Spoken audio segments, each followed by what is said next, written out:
Bonjour, aujourd'hui j'avais envie de vous parler un petit peu de la météo du ciel. En fait, quand on regarde l'astrologie, quand on l'étudie, on comprend qu'on étudie les cycles des planètes, ces cycles qui sont un petit peu les cycles de la vie et de leurs manifestations. Et en fait, on voit que les passages planétaires peuvent être un petit peu rapprochés à la météo. C'est un petit peu comme une météo du ciel qui nous parle en fait de l'énergie du moment, de ce qui est en train de se jouer à un moment précis. Et on se souvient, parce qu'on est encore un petit peu dans l'après-coup, de l'intensité des énergies au moment de l'année 2020. On se rend compte de tout ce qui nous a bousculés, bouleversés, chamboulés, qui est venu changer un peu nos repères, nos références, notre vie parfois, de manière plus ou moins intense et plus ou moins radicale et définitive. Et si vous avez envie de retourner un petit peu sur ces moments-là, vous pouvez aller regarder, dans la description de cette vidéo. Il y a un lien sur des articles que j'avais publiés au cours de l'année 2020 et justement de la compréhension de l'intensité de ces passages planétaires. Donc en fait, on comprend que cette météo du ciel, elle concerne des passages planétaires, des cycles, des mouvements célestes qui nous concernent tous, qui concernent toute la vie sur Terre à un moment précis. On est tous concernés par la même chose, peu importe quel âge nous avons, où est-ce que nous habitons, dans quelle partie du monde nous sommes. Nous sommes tous concernés par cette configuration planétaire, en tout cas ces configurations planétaires d'instant en instant. Et on peut vite faire le lien avec un petit peu la météo, parce que même si la météo, elle n'est pas la même dans tous les endroits du globe, si on vit dans un endroit similaire, eh bien, on se rend compte que le temps extérieur vient avoir un impact sur ce qu'on va vivre, et on se rend compte que on a été invité par l'existence à s'adapter, ne serait-ce qu'aux saisons. Le fait que ça soit l'hiver ou l'été, qu'il fasse chaud, qu'il fasse froid, qu'il y ait de la pluie, qu'il y ait de la canicule, de la tempête, ou simplement un temps très clément, eh bien automatiquement ça va avoir un impact sur nous et sur notre vie. Mais ça n'empêche que, ça ne vient pas, dénaturer ce que nous sommes, ça nous invite juste à venir faire coïncider ce qui se vit à l'intérieur de nous avec la météo ambiante du lieu où nous vivons. Et on a vite compris qu'on devait vivre ces saisons, s'adapter. C'est-à-dire que pendant l'hiver, quand il fait très froid ou qu'il y a du blizzard, on va mettre un bonnet, une écharpe, un gros manteau, on va s'habiller chaudement. Et puis en été, eh bien, on va être en tenue beaucoup plus légère, un petit t-shirt, des petites ballerines. Et donc automatiquement, notre attitude et notre comportement va se moduler, se modifier avec la nature du contexte environnant. Mais ce qui est important de comprendre, c'est que même si la nature extérieure a des saisons, nous avons aussi nos propres saisons.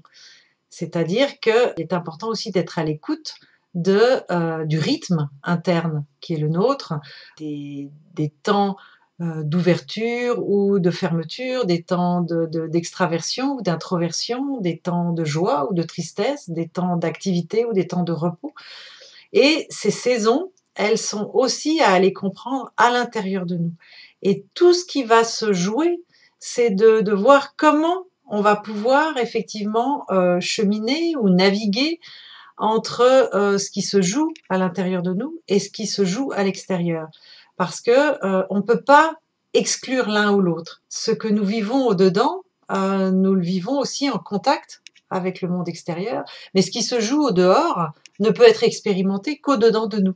On ne peut pas faire de séparation entre les deux. Et toute notre expérimentation, toute notre façon de voir les événements et les situations ne se fait que depuis le dedans, ne se fait que depuis qui nous sommes véritablement, ou de la façon dont nous percevons la réalité qui nous entoure, mais aussi notre réalité intérieure.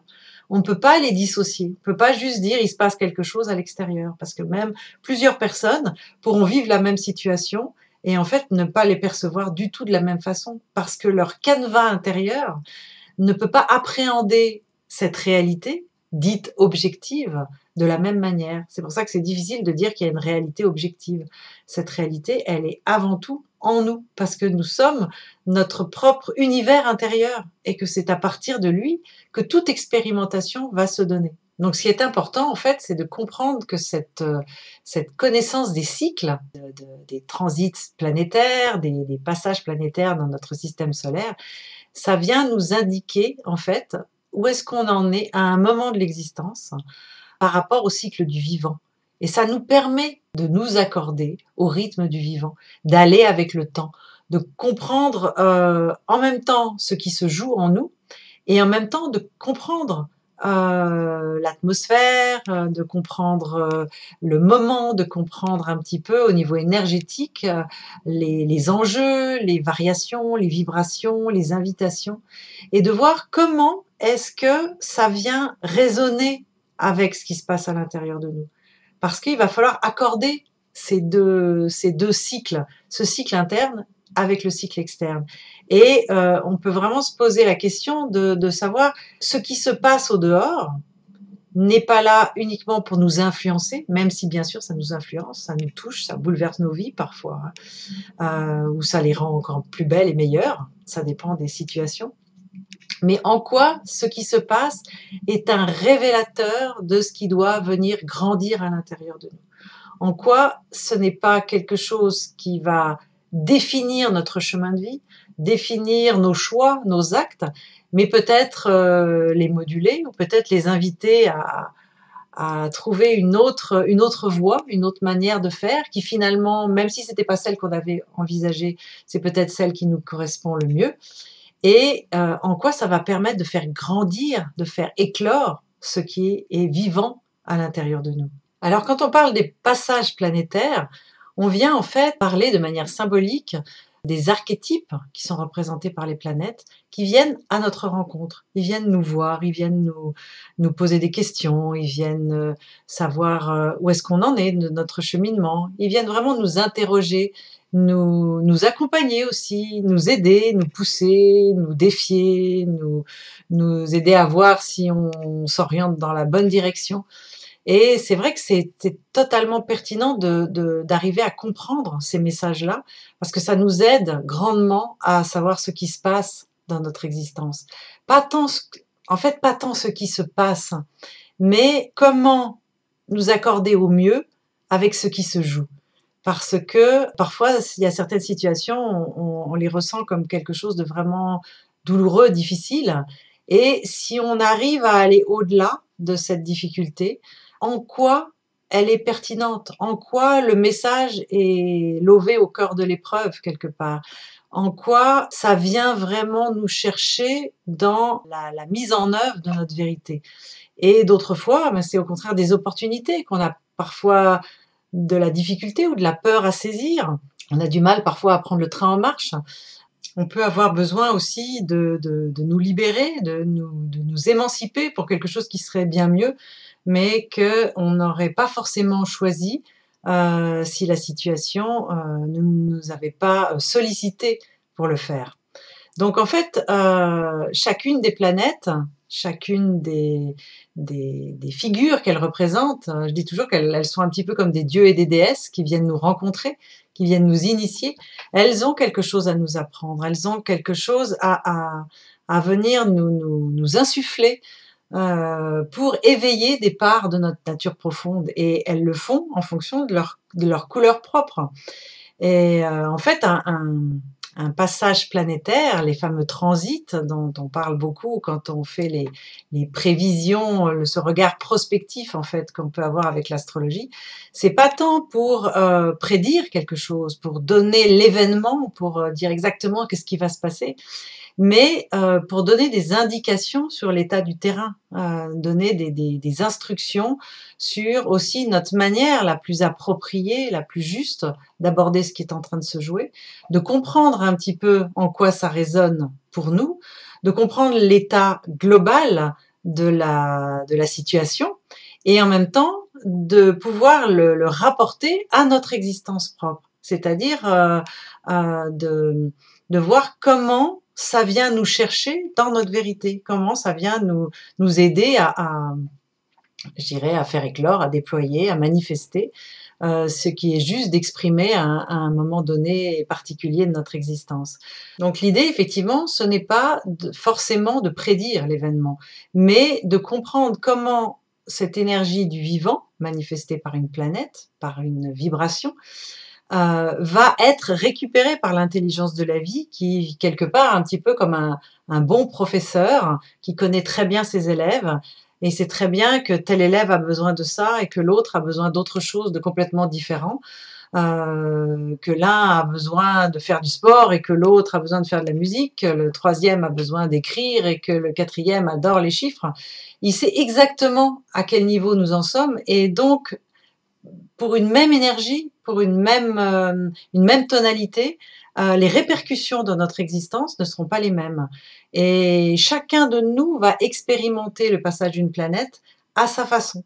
C'est-à-dire que si par exemple on prend la planète Saturne, qui est une planète d'approfondissement, de maturité, d'engagement, de responsabilité, pour certaines personnes, cette invitation de la vie à plus de maturité ou à plus d'engagement va se faire de façon assez radicale. Ce sera peut-être une véritable épreuve, ça va peut-être demander à la personne véritablement de s'engager, d'y aller, de se prendre en charge, de s'autonomiser, et ça va être assez rude. Mais pour d'autres, ça va être simplement un encouragement. Ça va être quelque chose qui va nous pousser comme le vent, avoir le vent en poupe en fait, hein, et nous dire allez, c'est possible, tu peux le faire, redresse-toi, c'est le bon moment, engage-toi dans ce processus.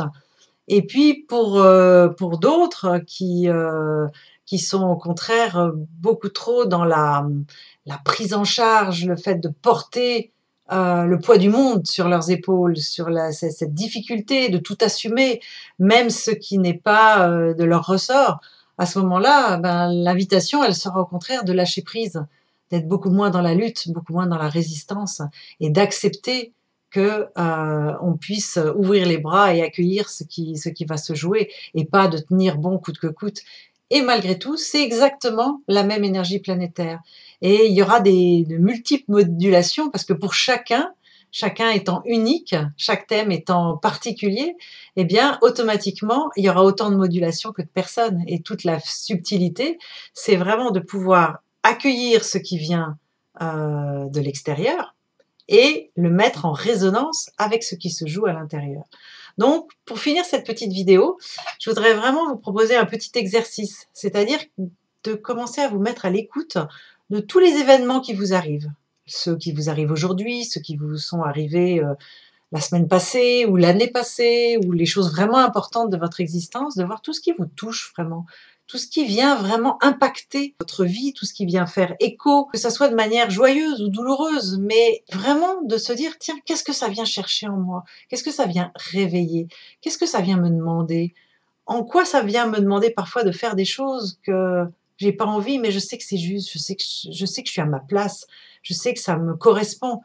Donc, laissez-les venir, cherchez pas une réponse absolue, ne jugez pas, simplement reconnaître. Reconnaître, ressentir, accueillir, quel que soit le ressenti qui est à la clé, mais permettre à chaque situation de prendre sa place et simplement en quoi ça me parle de moi, en quoi ça me parle de quelque chose de créatif qui est prêt à émerger, qui est prêt à se manifester. Et comment est-ce que je peux l'écouter? Comment je peux écouter son message, son invitation? Et puis, laisser les choses se faire. La réponse, elle viendra d'elle-même quand le moment sera venu. Donc déjà, en faisant ça, vous faites vraiment ce lien entre le ciel extérieur et le ciel intérieur. Et vous commencez à faire une lecture des couleurs du ciel du moment en fonction de votre vérité intérieure. Alors, je vous souhaite une très belle expérimentation. À bientôt!